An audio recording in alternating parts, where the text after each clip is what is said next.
Hello po sa lahat. Gusto ko lang po i-continue yung video ko kanina kasi naputol po doon sa part 1. Ito po ay part 2 na. Ito po si Chinchin yung nagkasakit po. So, yun, nagkasakit po siya after na nanganak siya. So, 2 beses na po siya nanganak. Nabanggit ko po kanina sa una kong video. So, pagkatapos siya po manganak, ang liig niya po na tumabingi, hindi niya na po maiitaas. Tapos yung mga paa niya, nahirapan na po siyang igalaw. Kaya hindi na po siya nakakalakad. So, naawa po ako kaya binilhan ko po siya ng vitamins. Pinainom ko po siya ng multivitamins from Picoy, and then dinagdagan ko rin po ng calcium vitamins kasi po kailangan niya rin po for bones saka calcium. So, after 2 to 4 days na po, 4 days na po ngayon na pinapainom ko po siya ng vitamins. So far, okay po yung kanyang pakiramdam. Umano na po siya, lumakas na po, tapos naitaas niya na po yung kanyang ulo, and then nakakalakad na po siya. Yun nga lang, hindi pa po siya nakakalipad.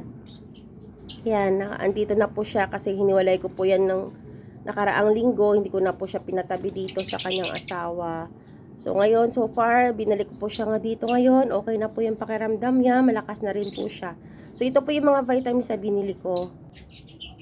Ito po siya. So, meron akong Picoy Calci Bird, multi-bird na vitamins. So, ayan po siya.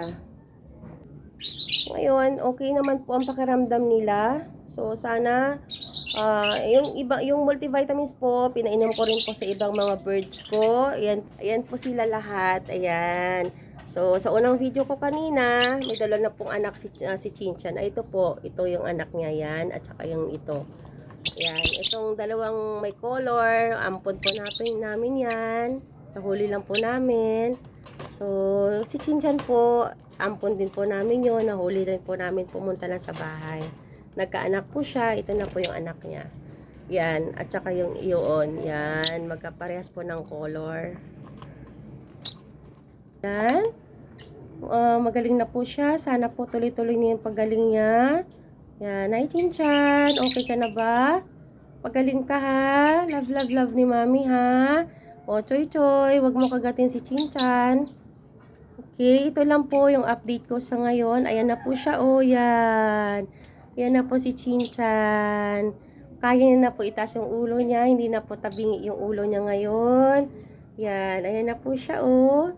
Yung nga lang yung balahibo niya po, medyo tinanggal niya sa liig, pero may nakita ako sa kabilang side, sa may beak niya banda, meron pong tumutubong bagong mga balahibo. So, hopefully, makarecover na si Chinchan. Chinchan, love, love. Ayan, si Choy Choy po, yung asawa niya. Love, love, love, Chinchan. O, ito na, oo. O, okay ka na ba? O, ito hanggat dito lang po yung vlog ko ngayon. Marami pong salamat sa inyong panonood. Ayan po si Chinchan. Okay niya na po. Ayan, o. Malakas na po siya. Thank you po sa Picoy Vitamins. Gumaling po si Chinchan. Bye-bye!